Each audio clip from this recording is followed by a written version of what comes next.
So we're here outside Westminster Central Hall for a rally that's been called by the TUC. We're in the middle of 2022's strike wave, which is had, national strikes across rail, across BT, across the postal service, with hundreds of thousands of workers involved. And now we're at a point where millions more across the NHS, our schools and our civil service are balloting. So really this rally should be setting out the next stage of the movement, and actually the threat, but also the potential power of these strikes has been shown this week, where Royal Mail has threatened legal action against the CWU Postal Workers Union, showing that their strike poses a real threat to the bosses. So that means this rally this evening has got to set out how this movement can really build to win. And we think the first thing that's important on that is coordinating the action. All those different sections of workers are coming out, fighting over pay, where inflation is roaring ahead. Cost of living crisis means that millions of workers and millions of children actually are skipping meals in the fifth richest country on the planet.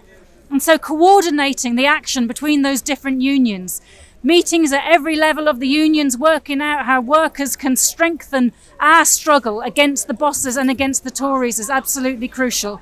One of the ways that could be done, actually, and the CWU has started this, is with a mass launch of a mass appeal for a strike fund. The Tories are backing up the bosses. Our class needs to back up the working class in struggle. And we think a mass appeal, a mass launch, a mass call for donations to a strike fund would get mass support. Oh, sorry, got tied up here.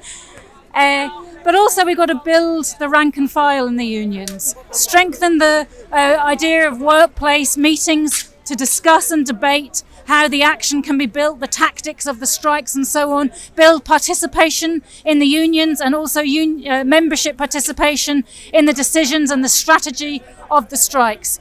But another thing, we're here in Westminster. Over there is the House of Commons, where today Starmer took on Sunak in the Prime Minister's questions. Now, Starmer is the leader of the Labour Party, the leader of the official opposition, and the Tories are in absolute collapse. They are on their last legs. The Braverman affair shows just one of the lines in which the Tory party could crack apart, could fracture apart.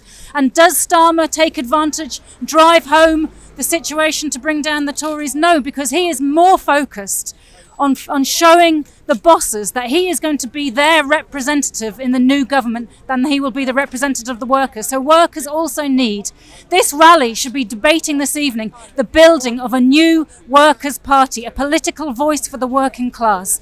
Imagine if we had that. Imagine if we had representatives of the trade unions, of the workers' movement in Parliament, speaking against the anti-trade union laws, speaking for a £15 an hour minimum wage, for nationalising the railways, the mail, the water, the banks and so on. Imagine if workers had a voice that stands in our interest. So they're the things that this rally should be talking about, and a socialist programme is needed as